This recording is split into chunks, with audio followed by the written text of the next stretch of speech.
Bonjour à tous, on se retrouve aujourd'hui pour tester du maquillage, des nouveautés. Alors nouveautés que j'ai accumulées lors de mon voyage à New York. Donc, vous avez vu mon haul, ma vidéo qui vous a beaucoup plu. Merci beaucoup pour vos retours, ça m'a fait très plaisir. Et puis aussi du maquillage que j'ai acquis là ces dernières semaines. Donc on va commencer tout de suite avec le teint et on va tester la base de chez Tatcha qui est The Silk Canvas, qui est une base qui va venir flouter les pores. Donc je vais en prélever un tout petit peu avec ma spatule et je vais en prendre vraiment un tout petit peu. Je prends cette quantité là.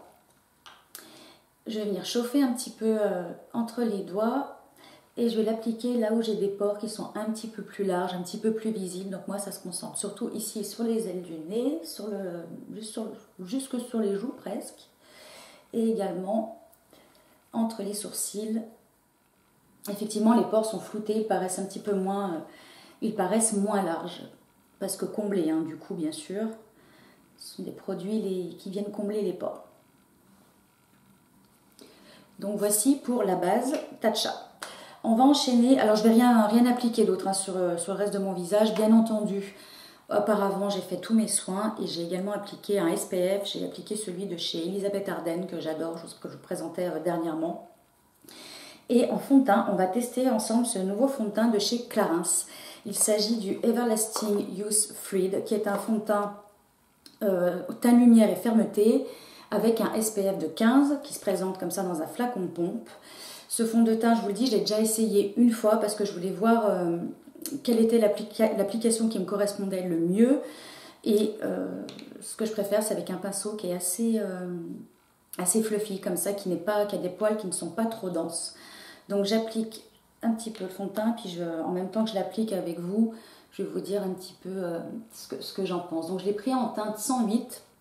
Et alors ce fond de teint là me fait énormément penser au Skin Illusion, toujours de chez Clarins. Vous savez que le Skin Illusion, c'est un fond de teint que j'ai adoré et beaucoup porté.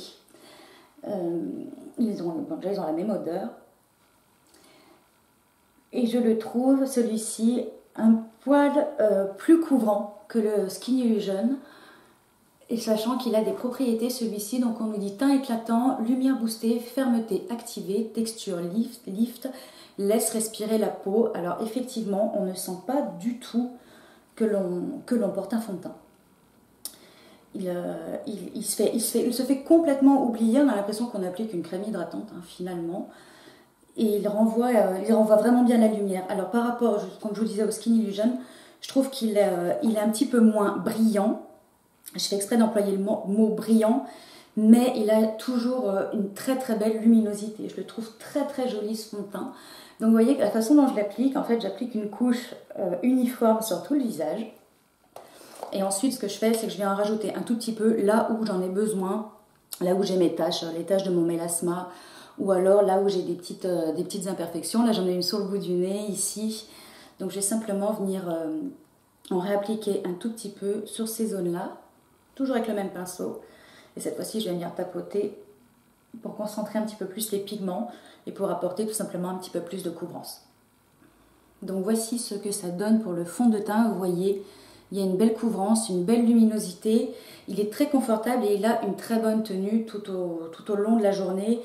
Ensuite, on va passer à l'anti-cerne et on va tester celui de chez Milani. Alors celui-ci aussi, je l'ai testé pour pouvoir vous en faire un retour par rapport à la tenue toute la journée. Et j'ai eu le temps du coup d'apprendre à l'appliquer parce que la première fois, j'en ai appliqué exactement de la même manière que j'applique le Dior, le Forever Undercover que j'utilise tout le temps. J'en ai mis beaucoup trop, beaucoup trop. Il est ultra pigmenté. Donc là, ce que je fais, c'est que je vais en mettre un tout petit peu. Donc le Milani, c'est le Conceal and Perfect que j'ai en teinte 115, qui est un petit peu clair pour moi, mais on va le travailler et ça va aller. Donc je vais le chauffer un petit peu entre mes doigts, comme ceci. Même là, j'en ai encore trop. Et je vais l'appliquer. Je vais concentrer vraiment le produit à l'intérieur de l'œil, dans le creux. Je vais essuyer ce que j'ai sur les doigts. Et ensuite, je vais venir tapoter pour répartir, mais sans trop l'étirer vers l'extérieur parce que il a une pigmentation de dingue. Donc moi, j'ai le contour de l'œil sec et déshydraté. Donc là, bien entendu, j'ai appliqué une bonne couche de crème, contour des yeux. mais il va avoir tendance à dessécher quand même un petit peu le contour de l'œil. Il a une super tenue encore une fois, et le soir, oui, j'ai le contour de l'œil qui est un petit peu plus marqué, mais bien sûr j'ai remarqué qu'en en appliquant moins, eh ben, il y a moins de pigments et du coup ça dessèche moins. Voilà, je pense qu'on voit bien la différence. Avec tout à l'heure, ça camoufle vraiment bien les cernes. Ensuite, on va passer au bronzer. Alors, pour le bronzer, j'en ai déjà appliqué, vous voyez, sur mes paupières, dans le creux de paupières, et puis j'ai bien estompé. Et j'ai utilisé celui de chez Hourglass. Donc, c'est le Luminous Bronze Light.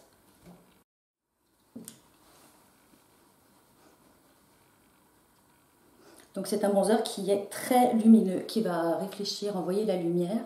On n'a pas du tout de paillettes à l'intérieur, ni quoi que ce soit, hein.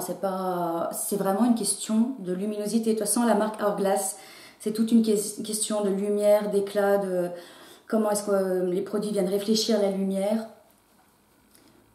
C'est un peu la philosophie de Hourglass. Et là, du coup, on a un teint, c'est vrai, qui paraît, je trouve, très, très sain, très healthy. Vous voyez, je le trouve très, très joli. Alors, il existe en plusieurs couleurs. Ce bronzer, moi j'ai pris la plus claire. Je trouve que c'est celle qui est la plus adaptée. Donc je l'applique comme ça sur les joues, un petit peu ici sur le front. Et puis ce qui reste du pinceau, je l'applique ici sur les mâchoires et puis sous le menton. On passe au blush avec cette nouveauté de chez Charlotte Tilbury. Il s'agit du Glow Gasm. C'est un blush lumineux. Donc j'ai pris en teinte Pink Gasm qui est magnifique. Alors on est toujours dans cet esprit de vouloir de l'éclat, de réfléchir la lumière pour une peau quand même qui commence à être mature. Et donc du coup ça se présente comme ça en embout mousse. Alors c'est pas ce que je préfère, hein, les embouts mousse comme ça dans les produits. Hop, je vais en prélever un tout petit peu comme ceci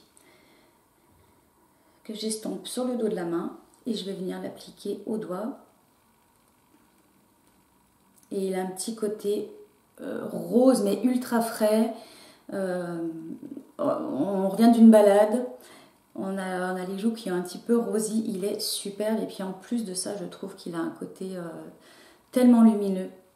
Vous voyez. Donc on va quand même utiliser un petit peu de highlighter pour la vidéo. Pour moi, ça va faire un petit peu beaucoup. Mais bon, c'est pas grave. On teste, on présente. C'est fait pour. Et je vais utiliser toujours de chez Hourglass. C'est la Ambient Lighting Powder, mais cette fois-ci en Luminous Light. Donc c'est la plus intense de toutes leurs poudres. Et je trouve que celle-ci, ça fait un highlight sublime pour les peaux matures. On n'est pas du tout dans quelque chose de trop marqué, trop intense. Je vais l'appliquer vraiment comme ça sur le haut. Je ne suis même pas sûre que du coup il se voit, puisque le blush de Charlotte Tilbury est déjà très intense en lui-même. Il sert vraiment de highlight. Donc si on voit quand même un petit peu. Voilà. Je trouve que pour une peau mature, donc je l'applique un petit peu comme ça, vite fait sur le sourcil et un petit peu sur le menton. Il ne marque absolument pas les rides, les ridules. Il reste en place toute la journée. Il a une super tenue. On peut aussi l'appliquer sur tout le visage si on souhaite, mais encore une fois, elle est très lumineuse celle-ci, donc je la conseille quand même plutôt en highlighter. Ensuite, on va passer au mascara et on va tester cette nouveauté de chez Kat Von D. C'est le mascara Go Big or Go Home que j'ai eu comme ça en échantillon. Qui se présente comme ceci. Alors l'échantillon que j'ai eu, c'est un tube, mais sinon il se présente dans un tube de mascara classique. Là, on est sur quelque chose de souple. Donc c'est un mascara volume. Je vous présente la brosse. Voilà, qui est comme ceci. Ce sont des poils synthétiques. On n'est pas sur du picot en silicone. Donc c'est le type de brosse que j'aime bien. Et regardez le volume qu'il promet. C'est quand même intense. Donc on va voir ce que l'on obtient nous en volume. C'est vraiment ce que je recherche moi du coup pour le maquillage de mes cils. C'est du volume puisque j'ai pas vraiment besoin de longueur puisque mes cils sont déjà naturellement longs.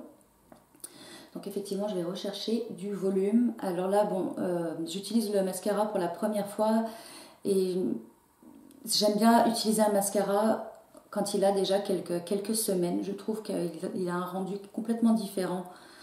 Une fois qu'il a séché un petit peu, on obtient beaucoup plus de volume.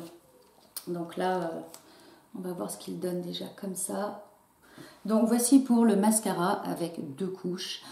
Il est pas mal, hein. Je le trouve joli. Et surtout, il ne cartonne pas les cils. Alors, j'ai regardé sur la compo produit, il est enrichi de cire. Et il ne laisse pas les cils tout drus, tout cartonnés. Et c'est une sensation que du coup, j'aime bien, que d'avoir les cils souples. Pour la courbure, ça va être difficile de vous faire un retour, puisque pareil, j'ai les cils naturellement courbés. Donc, je ne sais pas s'il va tenir la courbure. Mais en tout cas, pour le volume, on y est. J'en ai également profité pour appliquer mon rouge à lèvres puisque je n'ai pas de nouveauté catégorie lèvres.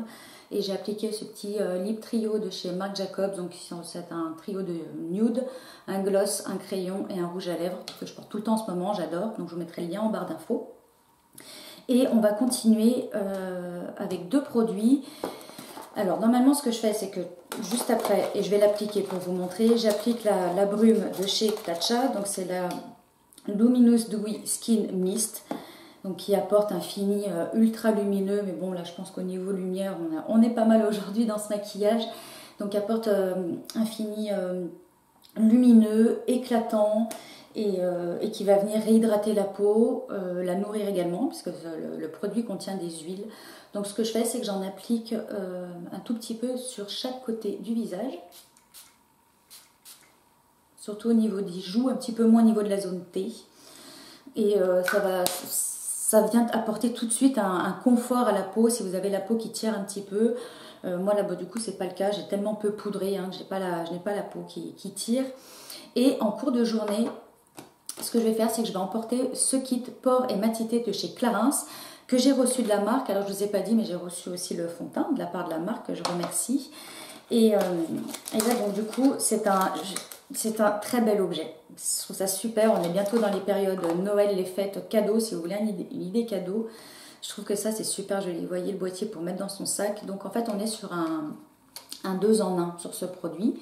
Donc on va avoir une poudre qui est ultra fine. Vraiment, le toucher c'est impressionnant. La finesse de la poudre. Donc on a cette poudre que l'on applique avec la houppette. Et on a également dans le kit des papiers matifiants. Donc en fait comment on s'en sert? On vient d'abord matifier la zone où l'on brille un petit peu plus avec le papier. Et ensuite on prélève la poudre avec la houppette et on fait sa petite retouche comme ça en cours de journée. Là, les retouches en cours de journée, c'est pas quelque chose que je fais systématiquement, mais il m'arrive de le faire étant donné que je ne poudre quasiment pas mon visage. Forcément en cours de journée je vais avoir tendance à un petit peu briller sur le front ici ou sur le menton, ce qui ne me dérange pas parce que je trouve que c'est une brillance naturelle, ça fait pas gras luisant. Je comprends, je vois tout à fait, il y a des peaux qui sont vraiment obligées de faire des retouches parce que le fond de teint commence à se déplacer, c'est pas joli. Donc la retouche est nécessaire. Moi je sais que la retouche c'est juste une petite question de confort, voilà, pour ne pas trop briller. Et vous voyez ce que je vais faire du coup, c'est que je vais quand même tester avec vous. Je vais en appliquer pour vous montrer cette poudre. Je cherche mon pinceau poudre.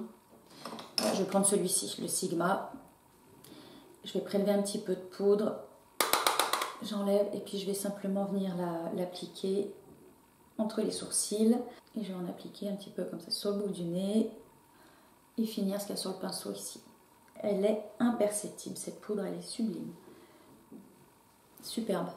Donc idée cadeau à noter sur les listes de Noël, à offrir ou à se faire offrir. Je trouve que c'est une très bonne idée d'inclure comme ça dans un seul et même boîtier le miroir, les papiers matifiants et la poudre. Et la houppette pour la poudre. Je trouve ça très bien.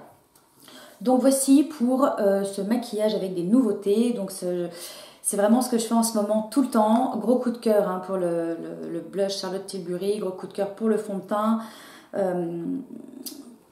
Tout correspond en tout cas à mon type de peau. Je vous répète, peau sèche, déshydratée, qui correspondra aussi ce maquillage à une peau normale. Si vous avez une peau un petit peu plus mixte ou grasse, ça sera adapté, je pense, en ajoutant des poudres. Voici. Écoutez, je vous fais de gros bisous. N'hésitez pas à liker, n'hésitez pas à commenter. Et je vous dis à très bientôt pour un prochain rendez-vous beauté. Bye.